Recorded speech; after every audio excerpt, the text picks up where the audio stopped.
We played this tape for you last time. We were surprised by it. We prefaced it by saying every conservative appreciates Ted Cruz because he's one of the smartest and most articulate people in the Congress, and he's conservative. But he referred publicly to what happened on January 6th as, quote, a violent terror attack. Here it is.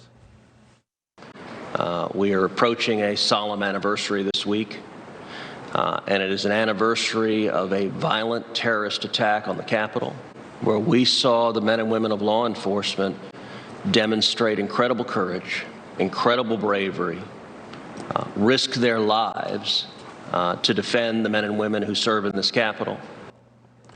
Senator Cruz was game enough to come on tonight. We appreciate that. He joins us now. Senator, thanks so much for coming on. So I guess there are a lot of dumb people in the Congress. You're not one of them. I think you're smarter than I am. And you never use words carelessly. And yet you called this a terror attack when by no definition was it a terror attack. That's a lie. You told that lie on purpose, and I'm wondering why you did. Well, Tucker, thank you for having me on. When you aired your episode last night, I sent you a text shortly thereafter and said, listen, I'd like to go on because the way I phrased things yesterday, it was sloppy and it was frankly dumb. And I don't buy that. Whoa. I don't buy that. Look, I've known you a long time, since before you went to the Senate. You were a Supreme Court contender. You take words as seriously as any man who's ever served in the Senate. And every word you repeated that phrase. I do not believe that you used that accidentally. I just don't. So, Tucker, as a result of my sloppy phrasing, it's caused a lot of people to misunderstand what I meant. Let me tell you what I meant to say.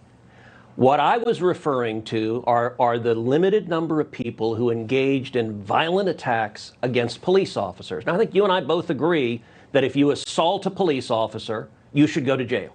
That's who I was talking about. And the reason the phrasing was sloppy is I have talked dozens, if not hundreds of times. I've drawn a distinction. I wasn't saying that the thousands of peaceful protesters supporting Donald Trump are somehow terrorists. I wasn't saying the millions of patriots across the country supporting President Trump are terrorists, and that's what a lot of people have misunderstood that comment. Wait a second, but hold on. What you just said doesn't make sense. So if somebody assaults a cop, he should be charged and go to jail. I couldn't agree more. We have said that for years. But that person's still not a terrorist. How many people have been charged with terrorism on January 6th? Like, why'd you use that word? You're playing into the other side's characterization that, as Joe Kent just explained, allows them to define an entire population as foreign combatants. And you know that. So why'd you do it? So, Tucker, let me answer you directly. The reason I use that word, for a decade, I have referred to people who violently assault police officers as terrorists. I've done so over and over and over again. If you look at all the assaults we've seen across the country, I've called that terrorism over and over again. That being said, Tucker, I agree with you. It was a mistake to say that yesterday, and the reason is what you just said, which is we've now had a year of Democrats in the media twisting words and trying to say that all of us are terrorists, trying to say you're a terrorist, I'm a terrorist. And so, look, I don't like people who assault cops, and I stand up and defend cops. And the reason I use that word is that's the word I've always used for people that violently attack cops. But in this context, I get why people were angry, because we've had a year of the corrupt corporate media and Democrats claiming anyone who objected to the election fraud. And by the way, remember what was happening during those protests? Can I just ask, hold on, you work in the I guess I just don't believe you. And I mean that with respect, because I have such respect for your acuity and your precision. And I've seen it on display. I've covered you as a reporter. I know how you speak. And you have sat there for a year and watched people use language to distort the events of that day. Intentionally. Insurrection. Coup. Of course it terrorism. Wasn't an insurrection.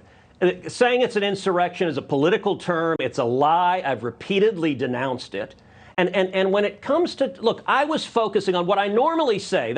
What you aired was a little 15-second snippet. What I normally say is violence is wrong, peaceful protest is right. If you engage in violence, you should be prosecuted. If you're speaking, you have a right to speak. I say that all the time. Well, I meant, and I agree. In that snippet. So who's Ray Epps, by the way, since you are a senator? Like, he and this other guy are clearly encouraging the crowd to commit crimes. Neither one has been arrested or charged. What is that, do you think? So I think that is a very good question. I don't know who Ray Epps is. I've seen that video multiple times. It's disturbing. Right? He's clearly urging the crowd to violate the law. When you see the crowd start chanting, Fed, Fed, Fed, for him to appear on the FBI's most wanted list and come off, it certainly suggests he was working for the FBI. That's not conclusive, but that's the obvious implication.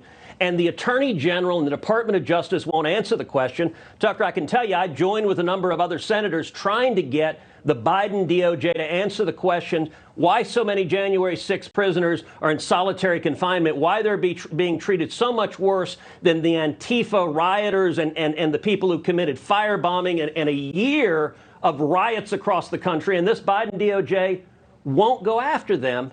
But let me also make a quick point, Tucker. Remember, while thousands of people were standing up to defend this country on January 6th, at that exact moment, I was standing on the Senate floor objecting to the election results, demanding that we impanel an election commission to consider evidence of voter fraud. And I brought together 11 senators to join me in supporting getting to the bottom of that. So, of course, it would be ridiculous for me to be saying that the people standing up and protesting to follow the law were somehow terrorists. I was talking about people who commit violence against cops, and you and I both agree, if you commit violence against cops, you should go to jail. Yeah, but you're not a terrorist.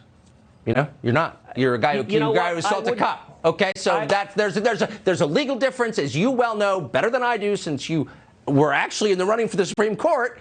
And there's a moral difference between a guy, Tucker, the reason I use that word is for a decade I've used that word for people that violently assault cops. I used that word all in 2020 for the Antifa and BLM terrorists that assaulted cops and firebombed police cars. But I agree, it was a mistake to use the word yesterday because the Democrats and the corporate media have so politicized it. They're trying to paint everyone as a terrorist, and it's a lie. Exactly. And by the way, I've spoken out vocally against your exchange you just had. They want to paint us as Nazis. Yes, I know, it's scary. That is what they're trying to do. And look, I'm the one leading the fight in the Senate against this garbage. And it's what I have been doing, and it's what I'll continue doing. Well, I appreciate your coming on tonight. Thank you very much, Senator Ted Cruz of Texas. Thanks.